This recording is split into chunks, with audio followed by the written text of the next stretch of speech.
Revenue operations is much more than words in a job title. It's a methodology that is transforming sales, marketing, and customer success teams into high-performing revenue drivers.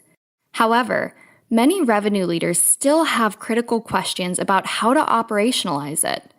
Furthermore, they want to know what others in the industry are doing.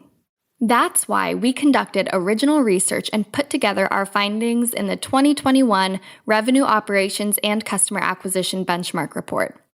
In partnership with RevOps Squared, we asked hundreds of cross-departmental revenue leaders across top companies to reveal their approach to revenue planning, analytics and revenue operations, and customer acquisition.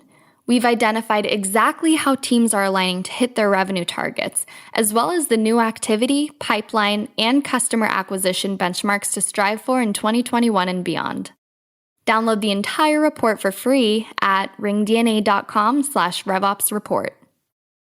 What if your sales team could know the moment a buyer arrives on your website and talk with them instantly? With Qualified's conversational sales and marketing platform purpose-built for Salesforce, that's all possible. It's not rocket science, it's common sense. Conversations move deals forward. Live chat, voice calls, and meeting bookers accelerate sales conversations without a single email exchange. Capture prospects in that magic moment when they're most interested in learning about your business. Head on over to qualified.com to chat with their team and learn more.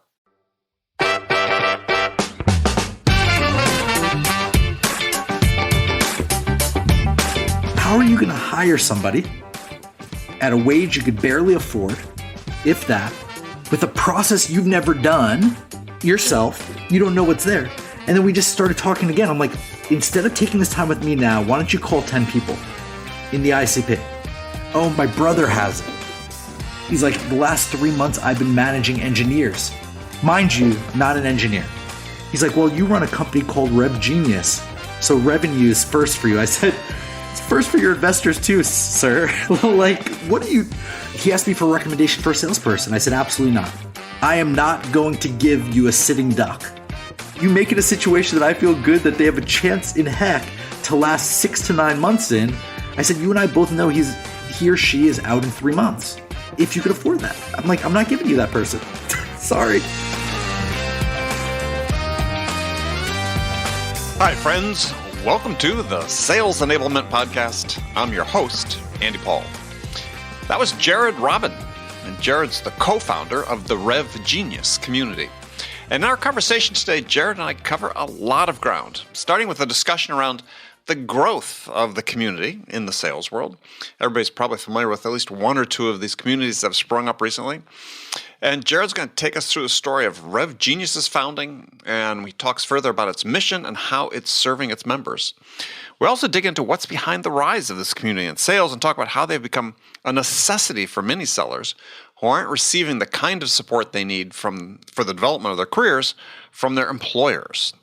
And we also explore the specific types of support that sellers are most looking for from RevGenius. So all of this and much, much more. But before we get to Jared, I want to remind you to subscribe to this podcast wherever you listen to it.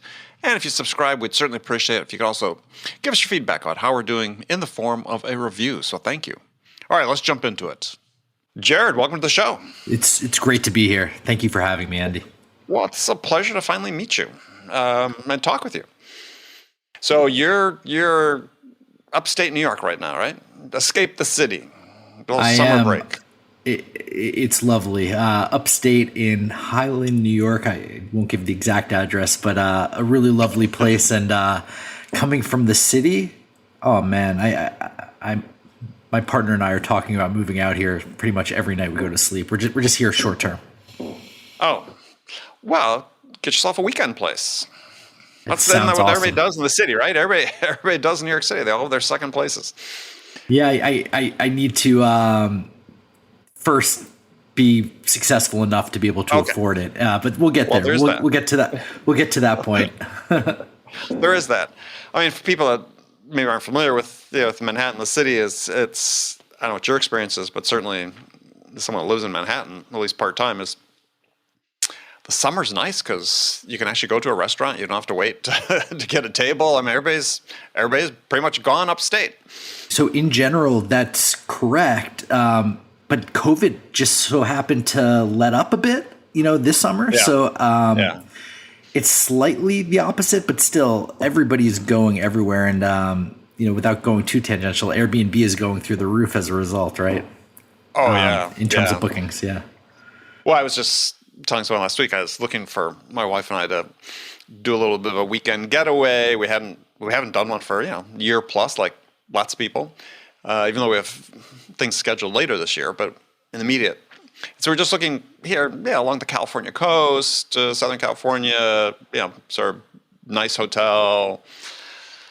And first of all, the rates are about 3 times the normal, and they are just unavailable. So, everybody's getting back into it. It was a sneaky time to do an IPO, right? At first, everyone's like, "What?" with them, and then like very quickly after, they're like, "Oh, yeah, smart." Yeah. All right. Well, let's talk about RevGenius. So, Sure. Where'd the idea come from to start RevGenius? And I'm sort of curious because, it's not like there aren't other sales communities out there. I counted, at least Dozens. 11. If you include AAISP, we got Sales Hacker, Rev Collective, Modern Sales Pro, Bravado, Sales blah blah. Was also Sales Hustle, War Room, Bonfire, Sales Community. And that's just probably Googling. Like if you know the nitty gritty deep in, there's probably another dozen that. Is there really? Oh, you have to give me those names. Those are the ones that I was familiar with. That I have a spreadsheet somewhere. Okay, that I get the emails from every day. Sure. So what drove this idea to start something? Yeah, that's in this space. So a year ago, to the month, last May, but give or take. Galen and I, co-founder of RevGenius, met at a bunch of webinars. We kept seeing each other at a ton of webinars at the beginning of COVID. I had no job. She has a job, at the time. So she's showing up to quote unquote level up. I'm showing up because I'm showing up because I'm just trying to get my foot in anywhere at the time. The market was... Saying it was bad was an understatement for quite a few months for quite a few people. Yeah, so understandably, right. So eventually we realized there's dozens and dozens and dozens of digital activities that we want to go to that are speaking to us from dozens and dozens and dozens of different places. And it feels very fragmented, whether you're a SaaS company with really good content to help you, whether you're a trainer with really good content that could help you, whether you're a community with really good content. And she saw me, we saw each other, in the Zoom meetings and the same chats, connected on LinkedIn and had a conversation away from that. And we're like, okay, what's needed? It feels like something's needed. And she's entrepreneurial, I'm entrepreneurial and out of a job at the time. And, we're like, well, there needs to be a centralized platform for all these events. Okay, how does it look? Eventbrite for sales and marketing events. Right. God, how do we make money? Like Eventbrite, charge a percentage for ticket prices, right? So this is our first idea, and we're like, this is great because we're the ICP. We like all this stuff from all these areas. Why can't it just come in a single thing? You were just talking about how many emails you get. Imagine if there's just one digest. And then, okay, so now you actually want to go to all this. You click yes to dozens of things because you're out of work in COVID. And you can't even show up to all of them, even if you wanted to, because they're on different platforms. Some of them send the Google Calendar, some don't. Some you have to add. Sometimes you forget. Sometimes they forget. And it's just discombobulated, right? And it's a lot of good content. So we're like, okay. A blessing in disguise happened. I had a friend, the old CTO of a company I used to work with, early stage guy, brought a business to Techstars, smart, sharp guy. He's like, Jared, I'll build your MVP. We'll build it on WordPress. And this Eventbrite for sales and marketing. He's like, I'll do you a solid. And what happened was he got busy, God forbid, and it fell through because we're not his top priority. Oh no! Right. And so what Galen and I did was for free is not his top priority. I mean, there had been, we've been super helpful and good friends in the past, back and forth, but 100%. And after a couple weeks of this, I'm like, okay, it's not happening. So how do we do this? Non-technical salespeople. Like every Sunday, Galen was putting all of the events we curated onto a Google Sheet. Okay, cool. Not the prettiest, but it's something. Mm-hmm. How do we get people to see it? How do we get people to understand? And we're like, well, we need to have a group of people. We're at this point, I'm buying into LinkedIn personal branding a year ago. I'm like, I need to do everything to get a job. I'm going to post every day. I've read Justin Welsh's amazing LinkedIn playbook. And a year ago, now he's beyond belief, but like a year ago was really potent and poignant. Right. And I'm posting every day and I'm meeting other people. We're becoming friends in the comment section. So we're like, okay, let's start a group chat on LinkedIn. And every Sunday we'll share this with them. And what we realized fast was, one, we're not sure if they're looking at it. And two, they sure as heck are talking a lot to each other. And they really like each other. And these people, which the group is now 38, April or May last year in LinkedIn. Mm-hmm. And we're like, okay, this feels like a community. Let's look at the community space. Let's see if it makes sense. And at the time, maybe we were dumb not knowing everything, but we're like, there's 4 main players. And you said that there's 11, 12 now. We're like, there's 4. There's Revenue Collective. Right. Okay, Revenue Collective. Paid exclusive. Got it. That's how we mark them. Mm-hmm. There's Sales Hacker, as you said. At the time, they didn't have the on-site community. So we're like, content. Got them. Right. Content. And up until a year ago, that's exactly what they were, and or mostly anyway. We're like modern sales pros, accessible, no cost, but a bit of exclusivity, and email based. Yeah. Got them, and bravado, and we're like, we don't really know what they are, but it doesn't. Yeah. So we're like, we have a bunch of friends here. We feel like there's no truly inclusive. And when I say truly inclusive, like not just white men running it. I hate to say that, but like think about a year ago. Geez. So you get it, but like also accessible. Accessible to us meant free or low cost. Right. And so we're like, okay, cool. There's a gap, right or not. We're like, we saw this gap, and maybe we didn't have, maybe fortunate that we didn't know everything, because then simultaneously, LinkedIn is the app is breaking for everybody because everybody's talking so darn much on it that it's literally closing out. And they're like, y'all need to go to Slack. And so they told us to go to Slack. Along the way, we picked out a name. I remember when we picked out the name RevGenius, we had this group, we had this idea, and then one day we're like, oh, y'all, I want to let you know we're going to rename this chat RevGenius. Is that cool? And they're like, yeah. We're like, cool, done. Yeah. And then we just went. So that's literally how it started. And sure enough, when we started asking people like, hey, like, join RevGenius, they're like, oh, what about this? What about that? And we're just like, inclusive, no cost, sales, marketing, and now RevOps. Mm-hmm. And they're like, okay, let's go. Because like everybody in our group had a really good energy, and the first 500 or 1,000 people, we wanted to let everybody in, but we also wanted to ask certain people first to come in, right? To build this energy, because we knew if we scaled, heavens allowing, that we wanted to set the pace with the first few hundred or few thousand members to be able to help moderate, like to know like what was cool, what wasn't, and the energy that we wanted. And we wanted an empathetic vibe, so to speak. And this was important. In my career, 15 years in sales, never felt like I had a safe place. And I'm a white male. Like in the companies I was with, I'm a majority. And I felt like I had to be buttoned up all the time. And I worked for Fortune 100 for my first 7.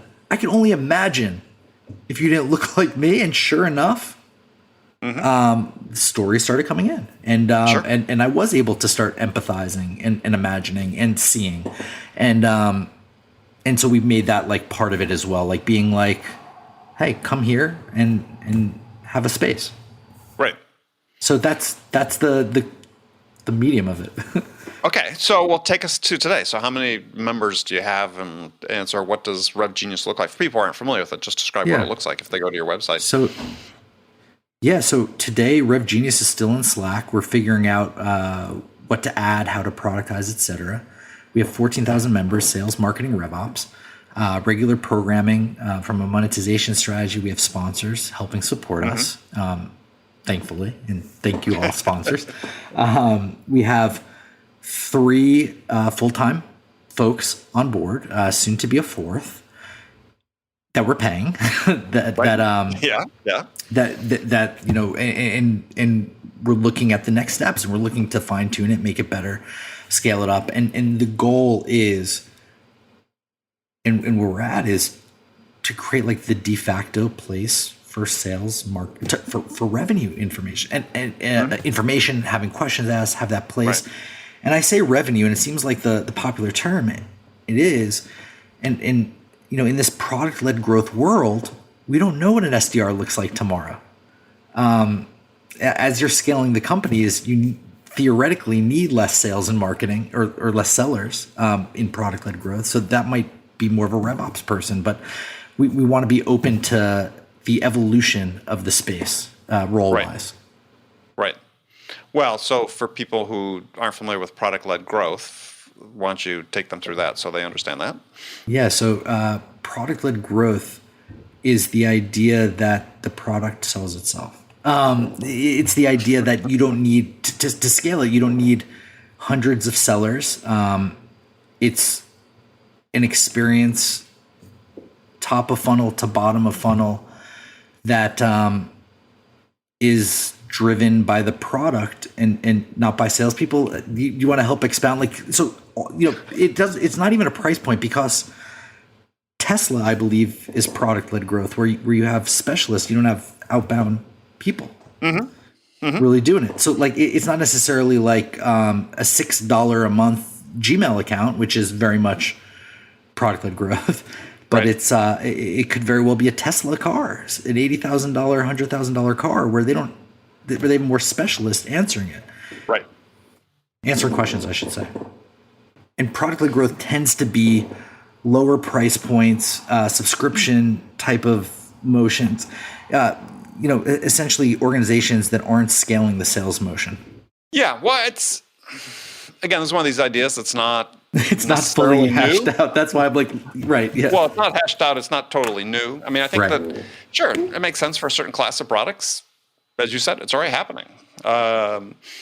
And we'll continue to see that. I mean, just look at, just in the last 30 years, you know, just the number of products that people can buy without talking to salespeople has gone up exponentially, right? But I still think that you run into the levels of complexity and risk really dictate whether people feel they need validation from salespeople about the decisions they're making. So the question that I'll put back out is it a salesperson that gives the validation, or is it a product specialist that can answer those questions and help? Solution specialist of sorts. Yeah. In the mind of the customer, does it really matter? I think they'd prefer that it's not a salesperson. That's well, no, my point is one's a title, right? I mean, you're talking about what the qualifications need to be for the person in that role. Yep. And yeah, I mean, you could make the argument that, yeah, it doesn't need to be somebody that's sort of a classic salesperson at all. Right. Yeah. But I mean, that speaks to, why do classic salespeople feel like they need to act like stereotypical salespeople? That really then becomes more the issue, right? Because we're talking about what the buyer experience is with someone that's helping them make a decision, right? So if you say, look, the buyer's goal is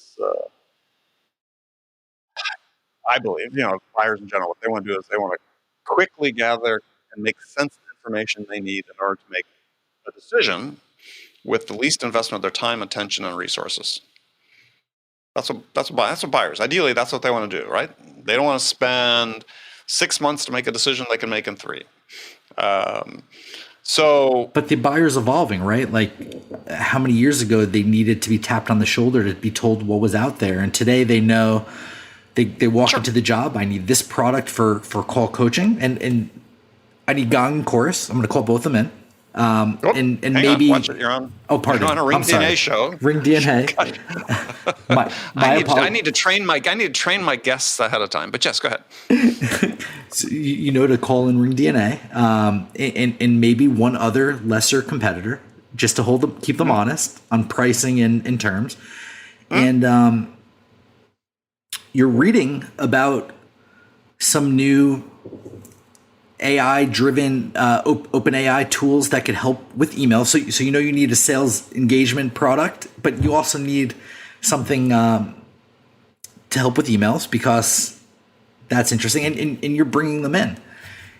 It's a lot less frequent that a no-name, no-money company can just cold call and get a meeting if they're in a space of massive incumbents. It's becoming harder and harder. Well, I mean, that's a really interesting question, right? Because, and this is a question that's been posed again for a long time. Something that came up in the tech space for decades now. Sure. I've seen this pattern repeat itself. Similar in some respects, different in many others. But yeah, it's like, okay, well, how does a no-name, no brand, no money company break through and sell?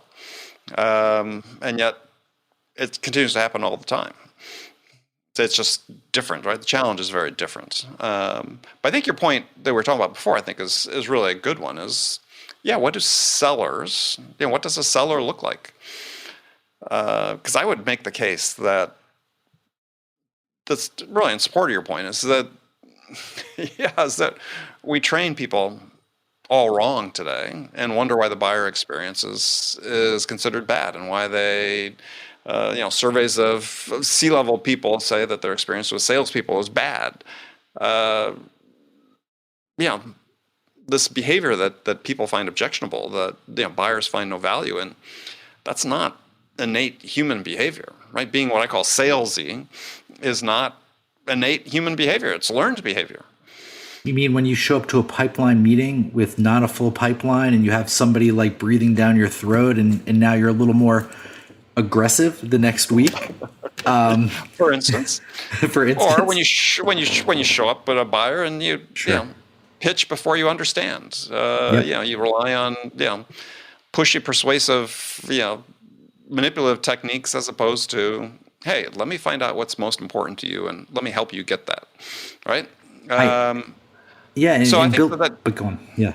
Well, I was saying we create this problem. We bemoan the fact that people aren't finding value in dealing with salespeople, but we created that monster and we continue to create that monster. Agreed. I think part of the reason for this creation is some of the and it's 100% creation, but some of the tactics that worked 5 or 10 years ago, and let's be real, some of these have worked in the past, don't work now, and the people running sales or sometimes don't change with the times as well. Well, there certainly is that. To put that kindly, but yes. Yeah. Yes. Yeah. I believe, and I make the argument that the things that make salespeople consistently successful, and I won't say consistently good, right? I'm sort of don't like to indulge in this myth of the top performer, but people are consistently good, build a career in sales. I believe that they're winning based on sort of just very small number of core attributes that they embody that are more sort of human-based skills, and that it's not from the conventional sales skills that we might be familiar with, but it's just it's around being a good person. 100%. A little more nuance in that, but yeah. So you know what's funny? Like we learn about techniques that are great, like gap selling, like understanding the problem where the gap is and all of that. But what made me get into President's Club at a Fortune 100 company wasn't necessarily that. It was the engage part of our sales training. That's one of the part of the acronym, READY, research, engage. And I remember I had a director that said, which do you think is the most important? Some people would say it's the discover, but he circled the E for engage. And granted, it could be because of the market was established, the company was known, like that's all part of it, sure. But I sold the same product at the same price. And I engaged and I showed value, but I don't remember asking the questions about like present state and future state. And like maybe I did it in a different way, but like I don't remember myself. I didn't read a true sales book until after I left, and I went into technology I went from having $45 billion and being a public company to having 1.5 million seed round without a sales force filled out, like an empty sales force, having to figure out the ICP. And that's when I started my real modern day sales training. But anyway, I digress. But back then it was the engage. Sure. Well, I think why people sort of react to that is they somehow think like that's sort of the only thing. And the point I try to make to people is that that's the first step. But if you don't do that step well, there's no second step. And so you have to think about this just in terms of the progression, right? Is I would say, if you really want to boil it down to, is if your ability to engage, which you talked about, that was your job. And you sort of have to think about it that way as a salesperson, because if you can't do that, the rest of it doesn't matter. Right? It's not that we can just be single thread and only be good at one thing, but you got to make sure you're good at this, because that's going to dictate your ability to get into and start having a conversation with people, connect on a human level, start building some credibility and trust for this raw startup you're working for that had no track record, no funding, whatever. Doesn't mean you don't have to be good at discovering qualification and everything else, but if you don't start at the beginning, and this is the part that sort of gets me when people talk about, relationships and sales, blah, blah, blah, these aren't important anymore, is they're really missing this fundamental point, is that the connection to a human is still important. And if you can't do that, then you're never going to be very good at the rest of it, because you're not going to get the opportunity, right? It doesn't mean it's not binary, right? It's not like we're not going to talk to you if you don't do it. It's just that, we need to talk to 2 or 3 vendors, so you come on in, but I'm not really paying attention to you. I'm paying attention to Jared. Yeah, and I mean, so bringing that engage thing, and then let's say you're starting in a sales org where somebody day one gives you a script, tells you exactly how to be and all of this, and hammers you in front of everybody. And I remember before I was fortunate enough to work for the Fortune 100, I left what I realize now was an amazing opportunity. We had to say the same pitch, the same words, the same cadence in our talk in front of the whole company. Company's since been acquired twice, so what do I know, right? But and then once you did that, you were good on the phones. And literally the first thing I'd say is, hey, and you'd have to figure out how to put your ability to engage in that, and you'd be paralyzed until you could. And if that until lasted forever, you'd be paralyzed and you'd be not yourself and probably worse.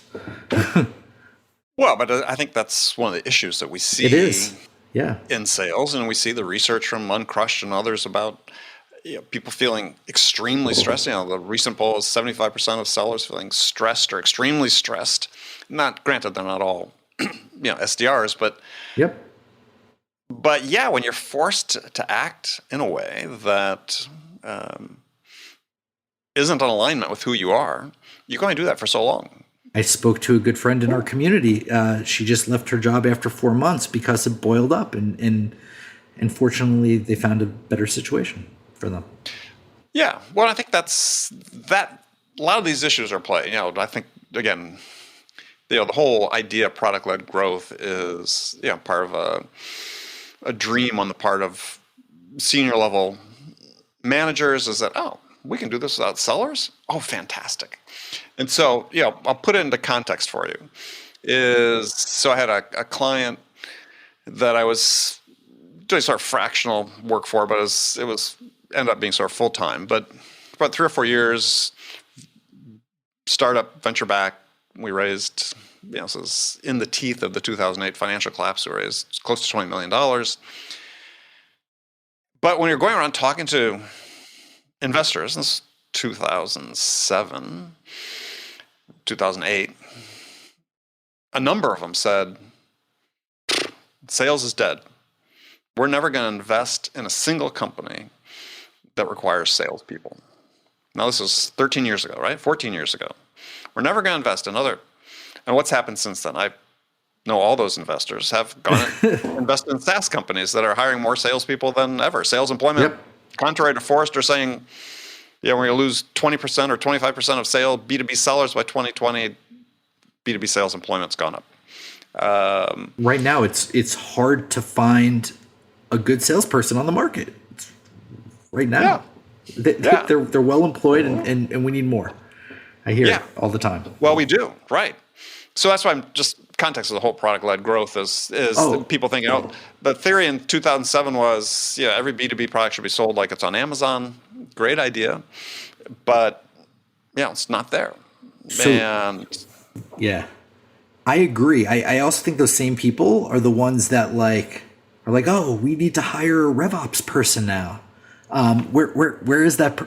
So what I'm trying to get at is, I think they're saying it without taking the necessary steps to do it. But I do think that if you're really all in on it, you can set yourself up for that ish. But I don't think in general people are thinking that way, so to speak. Yeah. Like you can't even buy a product if you buy 10 products that cost over $10,000 a year. Can you buy 8 of them on that website? Like on their website? Can you even sign up for 8 trials? Or do they put you right into funnel? Right into a funnel where right now you're going to speak to an inbound rep? So you're not even going to speak to a full cycle person, right? They're going to give you 2 people. Maybe 3, but 2 probably, right? So that motion alone, some companies sure could have the argument they need it. I sense that some people do it because of what they've seen done in past things. Peer pressure. Yeah. Oh, it's peer pressure. Absolutely. That motion alone is going against it. You could take that out. Like if somebody's ready to buy, if you've bought a CRM at the last 10 companies you've been at, or 4, because and exits, and you show up and you know exactly what you want, you know exactly how much it's going to cost, and if you don't, you know what you want. You know that it's going to integrate natively with 7 of your other things. Mm-hmm. You know you're going to need an API for 2 things, but you know it's good, and you have the people to implement it. You can't even buy it without talking to a salesperson that at this point you know more than, because you've bought it 4 times already and you've implemented it. Well, I had the conversation for years with people. It's like, and we're seeing companies now that are more and more, I think, and I'm interested in what you're seeing with your members is, I'm seeing a trend toward more full cycle sellers again. Certainly in things that are more complex and more expensive and more strategic to the buyers. But it's sort of long past due in many of those cases, because I'm having a conversation with one CEO is selling a complex product, and he's talking about his sales organization, and we got their SDRs, And this was a complex enterprise product. Sure. I said, so let me make sure I get this straight. So you've got buyers for your product who have probably bought something similar before, to your point. They certainly are much more sophisticated about the product and the capabilities than, similar buyer would have been 10 years before. They've got all the access to information. And so when they finally have opportunity to talk with you, what you're going to do is have them talk to your least knowledgeable person. This is no knock on an SDR. It's an entry level position, right? We're gonna take this prospect for it could be a big account and give them to our least knowledgeable person. Interesting. And he just didn't see the problem with that. And it's like you're creating friction. Product specialist. like answer all the questions that could answer at a deep level. Yeah. Okay, so let me understand. When's the last time you implemented our solution or something like that? Oh, did you know about this? Based on your whole situation, your setup, how you do it, all your costs. We now have a native integration with ringDNA, and that'd be a great fit. See, I'm getting better at this. I'm getting better at this. You learn quickly. I like that. I'm getting better. That's that engaged part of the sales process. That's the engaged part. Yeah, you're doing great on that part. Yeah, I mean, it's and certainly you're starting to see more stuff being written about this. You're certainly seeing more companies, I think, starting to embrace this idea that, yeah, for certain types of products and selling to certain types of ICPs, at a minimum, a team approach to that makes sense, right? And that the seller as well as the SDR are involved in developing new accounts and new business. And because when you have those early conversations, to your point, we all make decisions, right? When I talk to somebody who's trying to sell me something, and this has been studied, as Nobel Prize winner Herbert Simon wrote about this, is we all make decisions about how we want to allocate slices of our attention. And we do that fundamentally based on this idea that that we get a return on that time and attention that we invest in somebody. And if we don't get a return on that time and attention, we don't allocate any more of our attention to it. So, perfect example, went into a bike store once in Manhattan a number of years ago, wanted to buy a bicycle. It wasn't a big store. I spent, now out of business, by the way, no surprise. Yeah, I spent 5 minutes in the store, and there's no other customer in the store. Mm-hmm. And neither of the sales clerks there said a word to me in 5 minutes. And there was a bike there I wanted to buy, and not an inexpensive one. And I was just like, yeah, not worth my time. I'm out of here. Oh, yeah. And your customers do that to you all the time. You may not know that's what's happening, but they're doing it.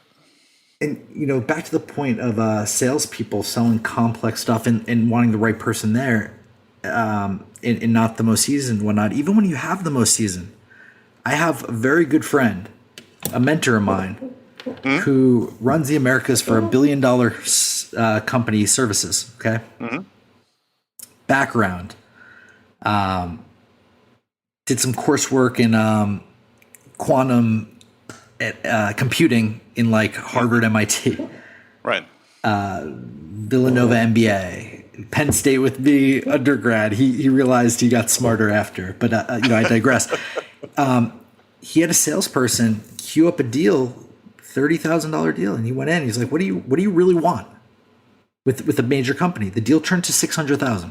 Okay, mm-hmm. And it wasn't because of upsells at all, even though it appears like that on paper. It was because they understood the true problem, what they wanted to build.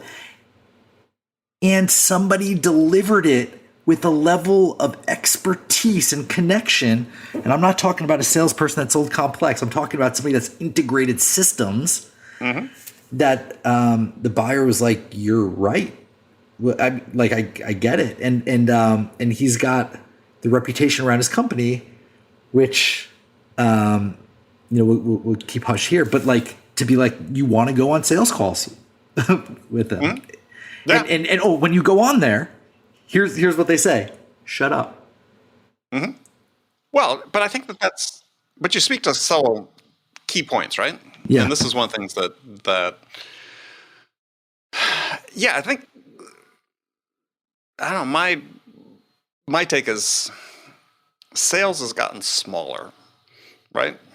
And sort of quotes around smaller, meaning that you were always looking for the transaction rather than transformation, as your friend sold. And I can speak firsthand experience with companies that say, it was just, having a hard time finding bigger opportunities. That's like, well, there's reasons for that, right? One is you don't take the time to really do what your friend did, which is to really, and to use your words, really understand what the buyer wants to accomplish, right?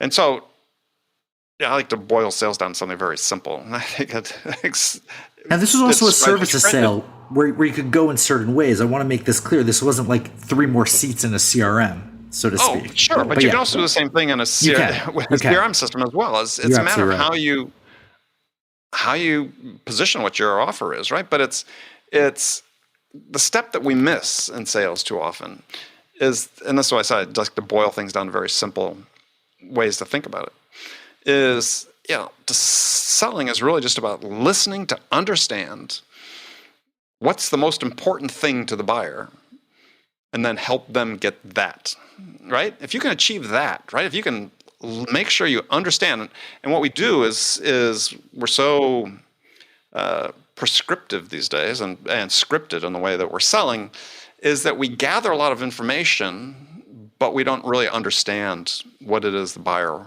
wants to achieve, right? We got a bunch of information, but we don't have no understanding. And your friend crossed that gap from knowing to understanding, and that's what unlocks the key to more transformational type deals, because then you start understanding what they really want to do. And then engagement comes. That's the prime engagement. Well, when you need to have that engagement to make that happen. Yes. True, but it also escalates engagement. Like, this person hears me. Well, that's part of being connected, right? Is this person hears me, but then the next step is this person understands me. This is the part we're missing too often in selling. And I was just telling somebody the other day about a deal that I worked on when working for a startup. We should never have gotten this deal. I mean, the dollar value of the deal was like equal to about 1/3 of our revenue. So it's one of these deals that that happens early. The good news, bad news is you got the deal. The bad news is you got the deal. It could have killed you, and it didn't. But we beat much larger competitors, multi-billion-dollar companies for it. And the reason was the buyer just said, and it wasn't just me, as the team of people with me that my technical experts and so on. It said, "Excuse me, you're the only ones who understood exactly what we're trying to do." That's why I got the deal, because they felt we understood them. And this is so overlooked in selling. It's not enough to know; you need to understand. You know what? Oh my gosh! Now I'm finally on the other end of the spectrum where people are selling to me, and I see it. I feel it. Oh my gosh!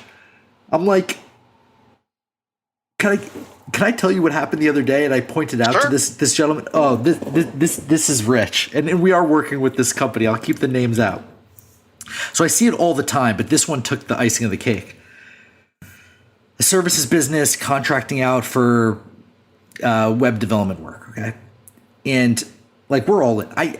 To get there, I did my research. I identified 2 groups that could potentially do this, right? That were qualified, were in our price range, all this. I identified one of the 2 that I'd prefer, and this is who I'm speaking with, okay? Just because, they felt better.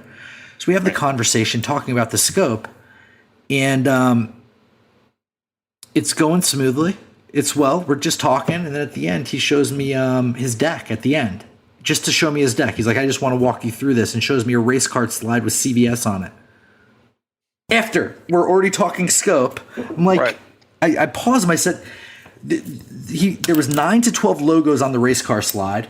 2 of them maybe spoke to us because they were startup incubators. Okay, 2 of them. Okay, throw a startup incubator, cool. But I'm in a mode in my mind where I want to convince them to take a lower than normal budget for me to work with them. And he's like, "Let me just show you the deck at the end of the call." And he shows the race car slide with CVS on it. And I just said, "Stop." Like this, I know a little bit about sales. I know a lot, but this seems weird. This is not relevant to me. You had me. We're going through the scoping process. Why are you showing me this? Let alone understand the whole project. Right. That's the next thing. Right. And this was our first call. He's like, oh my God, Andy. I was like, wow, this happens. Well, like this happens. I'm like I actually think less of the company than I was gonna, and then somebody else just kept like scoping everything, but like they weren't listening to the big points, and they were just saying like recaps of what we talked about, and I didn't give a shit about what we talked about. I cared about maybe one of the items, and then we had this much extra that I didn't care about. Like that made me think less of the whole interaction. Yeah. Well, if you want to be discouraged, and these people were probably good. Well, compared to what's out there. Right. I have, we publish 150 podcast episodes a year. Sure. I probably get 1,000 emails from people that want to be on the show a year. Absolutely. And these are people who are, leading lights in our profession. Sure. And 99% of them are just horrible. It's just astonishing. And we think, yet everything that's written, and on your website, in your blog, you guys, all this information and stuff about top of funnel and techniques, and it's like it's still uniformly bad. It's just like, are we not paying attention to what we're writing? Are we not utilizing it? Is it? But people reach out, to me that clearly haven't done any research at all. They don't. It's the basics, right? And I know if they're doing it to me, they're doing it in the outreach and work that they're doing with prospects. Name wrong, name of the podcast wrong. I've got a list of like 10 things that go down. It's like, and this isn't even a dollar amount sale. Yeah, I know. And you'd think that if you're a sales expert, supposedly wanting to talk about sales on a leading sales podcast, that you'd put your best foot forward. And so I look at that and say, if they're doing this for me, what are they doing for their prospects? All of which saying we need RevGenius. We need people to be a part of it. So what are they doing to their prospects? What are they doing to the people they manage? Well, yeah. Right? Like, you want to talk about and now you're seeing the need for RevGenius even more. Like, the problem is, if it was just their prospects wouldn't meet with them, and that would be okay. And they would learn, hopefully, or they'd be out of a job. When they don't have prospects and there's individual contributors that are reporting to them, or managers that they're training to train individual contributors, that's when the domino effect and really gets bad. Yeah. Yeah. Well, we should only hope that they talk to prospects directly, because then they only impact one person or at a time. Yeah. We'll have to be a separate conversation when we talk about that. I mean, I think that and I've made this point on the show before, is that managers are too quick to point the finger at salespeople when salespeople don't perform up to expectations. When the analysis and the assessment has to start with themselves, because that's where the problem originates. I mean, we bring people into a profession and have the responsibility to train them the right way and to act in the right way, and we're not doing that very successfully. But somebody has to take responsibility for that. I mean, we see all these reports about, I read one yesterday that was in a book, somebody quoting a statistic that 80% of sales reps don't make quota every year. The last figure I'd seen was 50, but 50, 80, whatever, right? It's a big number. Well, who's responsible for that? See, I don't think it's purely the seller. I mean, I think if you're running a factory, so you're building cars, and only 50% of the cars work in order to drive away from the dealership when they're purchased, that's your problem as the production manager, right? Well, as a sales manager, aren't you producing a salesperson? Isn't that part of your job? You're helping shape and form and produce this person and making them capable of doing the job that's assigned to them. So where else would you be able to survive when you had a 50% failure rate or an 80% failure rate. And doing founder-based sales right now myself, which all the new founders, not all, and we'll talk about that, but like most new founders know it well. I can see it clearly because I'd like to think I'm perceptive. I see like where the gaps are. I see where, the whole process where I could be doing better, but mostly where the process could be doing better and learning. And now I spoke to a young company I advise, and the founder, CEO, 3 months ago asked me about who he should target. He's thinking about it's a direct to consumer B2C type product, but he realizes like real estate buildings and like because they have multiple units there might be a good avenue, and he closed a deal, an inbound deal, and he's like that was $4 or $5K a month. I'm like, great, I can help you here.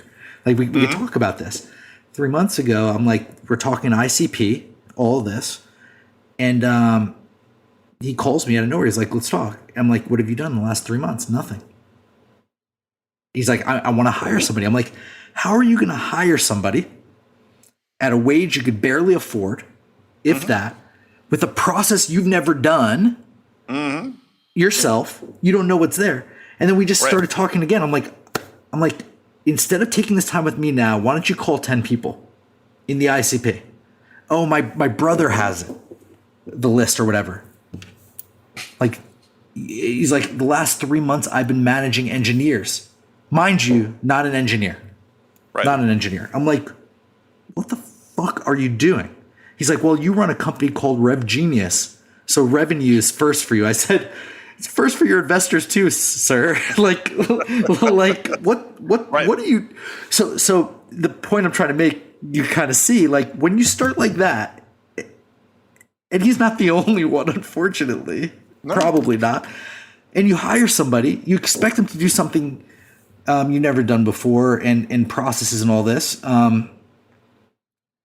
He asked me for a recommendation for a salesperson. I said, absolutely not. Absolutely not. I am not going to give you a sitting duck. I'm not going to give you a sitting duck. I'm like, I refuse to give you a sitting duck. You make it a situation that I feel good that they have a chance in heck to last 6 to 9 months in. I said, you and I both know he or she is out in 3 months.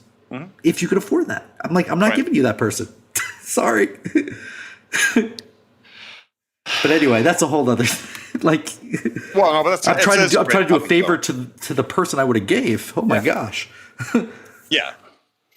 No, it speaks to a couple issues. One is, founders have to engage in selling because they have to learn how they sell their product, right, and why their product gets sold. Yep. If they don't know that, they're not in any position to hire somebody.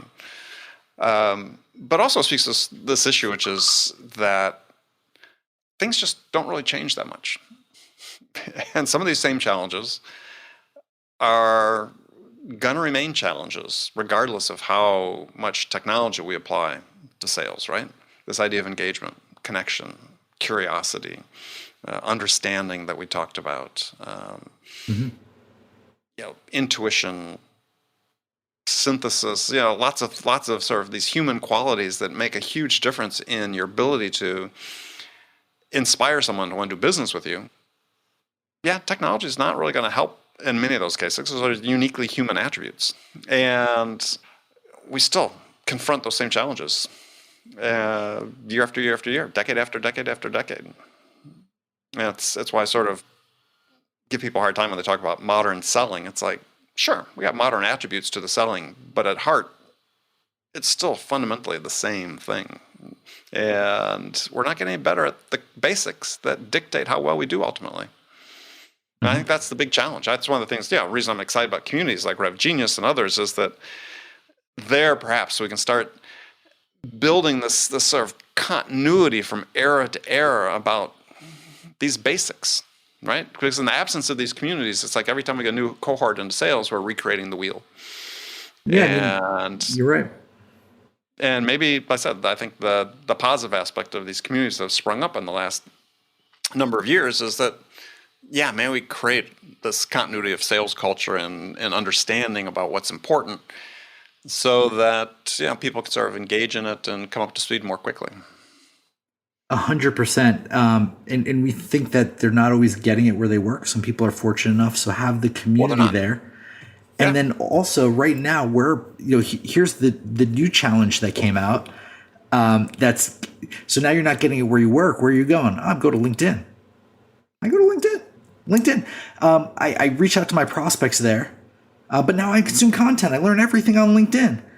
And then the people that are producing it, maybe once upon a time were the best. And so there's so much noise is what I'm trying to get at. So like you have a community now, but then you have a layer of noise. So it's hard enough in that maze to figure out that like there's some basic things and maybe you're not getting it here. So now you're looking in the World Wide Web. And if you're listening to this podcast, you have a LinkedIn account, I'm sure. ICP, yes. Right? Like and maybe even you log in a few times a week. And you're picking the content for you based on likes, maybe comments, maybe echo chamber, maybe all the above. And it may be okay, but like there's so much noise and you don't know which Patreon to join, which whatever. And so now you actually have more resources than you did 5-10 years ago. But you don't know which are the right ones and which aren't. So how, this brings another thing. And this is in the next evolution of RevGenius, from Slack into more product, this is something that we're really, really intrigued with, but like hell-bent focused on. Like, how can we educate, empower, inspire our mission and make it so that one, everybody has a space. So even the people that, the echo chambers, because you can't be biased against anybody. But how do you surface up what's right? And maybe you can. I don't know. These are interesting questions. Well, yeah, because what's right? I mean, like who are we to like?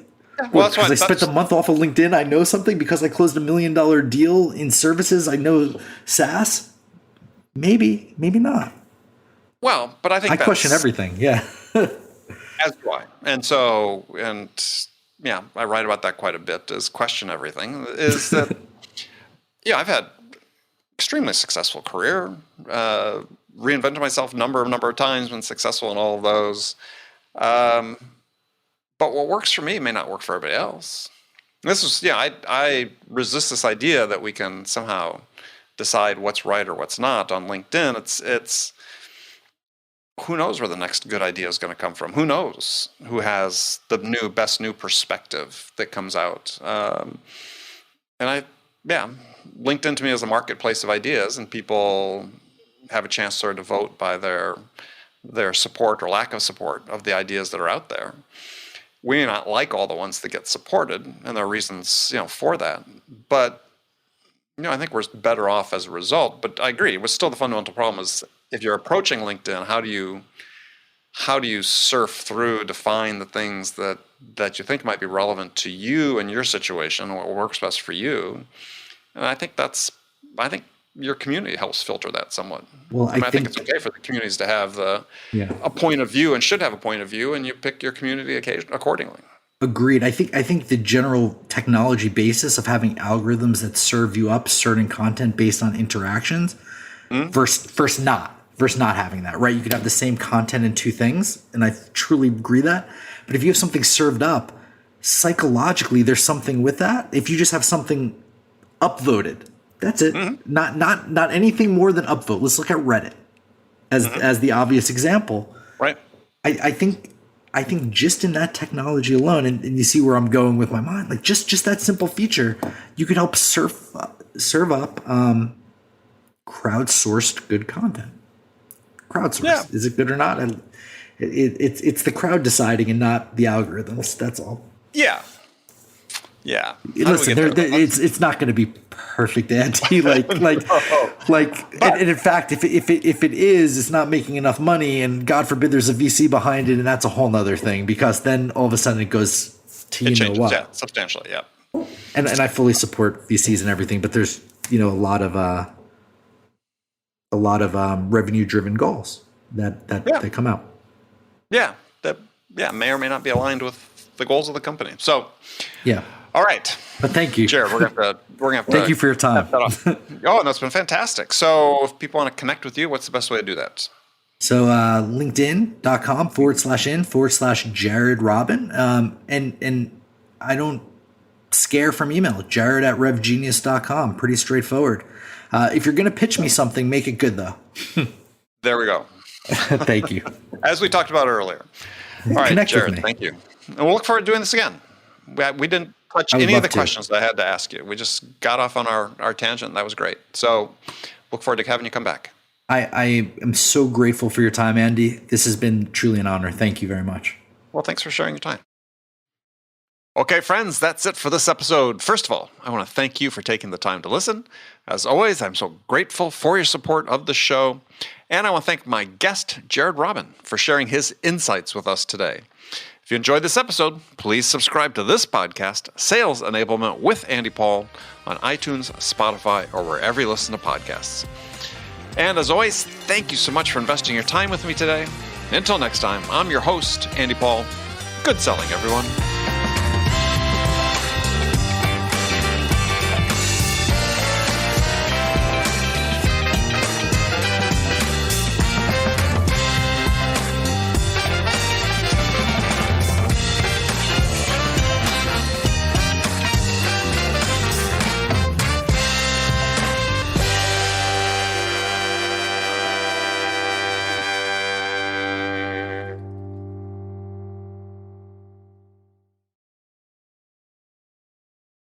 Hi, friends. I have something really exciting to share with you. We're launching a new podcast called the RevOps Podcast as part of the ringDNA podcast family. Today's leading B2B companies are embracing revenue operations as the answer to misaligned people, processes, and data that lead to recurring sales inefficiencies. However, many people still have critical questions about RevOps. What processes and tools do I need? How do I structure my team? How do I measure outcomes across sales, marketing, and customer success? And what are the best practices for doing that? So join Jordan Henderson, Jonathan Stevens, and Brandon Redlinger, and some of the world's leading revenue operations leaders as they tackle the important questions many of you face today when building a RevOps function. From ringDNA, the company that transforms sales teams into high-performing revenue drivers, comes a podcast guaranteed to go beneath the surface-level conversations and dive deep into the world of RevOps.